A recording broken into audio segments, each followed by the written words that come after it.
ಸುತ್ತಲೂ ಕಾಡು, ಕಾಡಿನ ಮಧ್ಯೆ ಒಂದು ನೀರಿನ ತೊರೆ, ಅದರ ಮಧ್ಯೆ ಒಣಹುಲ್ಲಿನಿಂದ ನಿರ್ಮಿತವಾದ ದೇವಸ್ಥಾನ.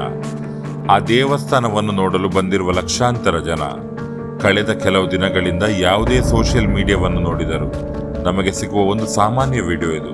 ಅರೆ, ಪ್ರಕೃತಿಯ ಹಚ್ಚ ಹಸಿರಿನ ಮಡಿಲಿನಲ್ಲಿ ಕಿರೀಟದಂತೆ ಕಂಗೊಳಿಸುತ್ತಿರುವ ಈ ಜಾಗ ಯಾವುದಯ್ಯ ಎಂದು ಕುತೂಹಲದಿಂದ ಕೇಳಿದವರೇ ಹೆಚ್ಚು.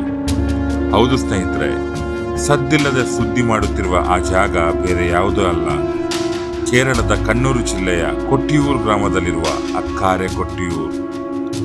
ಕೈಲಾಸವಾಸಿಯಾಗಿರುವ ಸಾಕ್ಷಾತ್ ಶಿವನು ಉದ್ಭವಲಿಂಗದ ರೂಪದಲ್ಲಿ ನೆಲೆಸಿರುವ ಈ ಕ್ಷೇತ್ರಕ್ಕೆ ಪುರಾಣದ ಹಿನ್ನೆಲೆ ಇದೆ ಎಂಬುದು ಆಸ್ತಿಕರ ಬಲವಾದ ನಂಬಿಕೆ. ಬ್ರಹ್ಮನ 19 ಜನ ಪುತ್ರರಲ್ಲಿ ಒಬ್ಬರಾದ ದಕ್ಷ ಬ್ರಹ್ಮರು ದಕ್ಷಯಾಗ ನಡೆಸಿದ್ದು ಇದೇ ಸ್ಥಳದಲ್ಲಿ ಎಂಬ ನಂಬಿಕೆ ಇದೆ. ಮಾತ್ರವಲ್ಲದೆ ಶಿವನ ಅರ್ಧಾಂಗಿಯಾಗಿದ್ದ ದಾಕ್ಷಾಯಿಣಿಯೂ ಅಗ್ನಿ ಪ್ರವೇಶಿಸಿದ್ದು ಇದೇ ಜಾಗದಲ್ಲಿ ಎನ್ನುತ್ತಾರೆ ಇಲ್ಲಿನ ಸ್ಥಳೀಯ ನಿವಾಸಿಗಳು. ಅಕ್ಕಾರೆ ಕೊಟ್ಟಿಯೂರು ಸಾನ್ನಿಧ್ಯದಲ್ಲಿ ಶಿವ ಪಾರ್ವತಿಯ ಜೊತೆಗೆ ವೀರಭದ್ರನು ನೆಲೆಸಿರುವ ಜಾಗ ಇದಾಗಿದ್ದು, ವಿವಾಹ, ಸಂತಾನ ಹಾಗೂ ದಾಂಪತ್ಯದಲ್ಲಿ ಸಮಸ್ಯೆ ಉಳ್ಳವರು ಈ ಜಾಗಕ್ಕೆ ಭೇಟಿ ಕೊಟ್ಟರೆ ಸಮಸ್ಯೆಗಳು ಪರಿಹಾರವಾಗುತ್ತದೆ ಎಂಬ ನಂಬಿಕೆ ಇದೆ. ಇಲ್ಲಿ ಬಿದಿರಿನಿಂದ ತಯಾರಿಸಿದ ಉಡಿಪು ಎಂಬ ವಸ್ತುವನ್ನು ಪ್ರಸಾದವಾಗಿ ನೀಡಲಾಗುತ್ತದೆ. ಪುರಾಣದ ಕಥೆಯ ಪ್ರಕಾರ ಇದು ದಕ್ಷನ ಗಡ್ಡ ಎಂಬ ಉಲ್ಲೇಖವಿದೆ.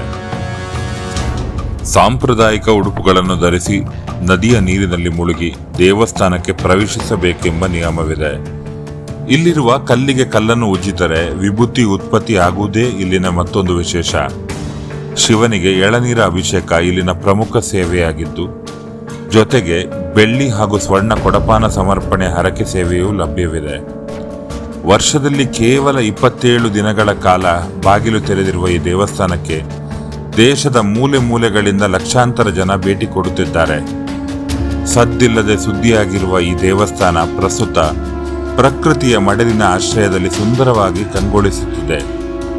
ಆದರೆ ದಟ್ಟ ಜನಸಂದಾನಿಯಿಂದ ಭವಿಷ್ಯದಲ್ಲಿ ಅಲ್ಲಿನ ಪವಿತ್ರತೆ ಹಾಳಾಗದಿರಲಿ ಎಂಬುದೇ ನಮ್ಮ ಕಳಕಳಿ. ಇದೇ ರೀತಿಯ ಇಂಟ್ರೆಸ್ಟಿಂಗ್ ವಿಡಿಯೋಸ್ಗಾಗಿ ಕದಂಬ ಟಾಕ್ಸ್ನ ಲೈಕ್ ಮಾಡಿ, ಸಬ್ಸ್ಕ್ರೈಬ್ ಮಾಡಿ.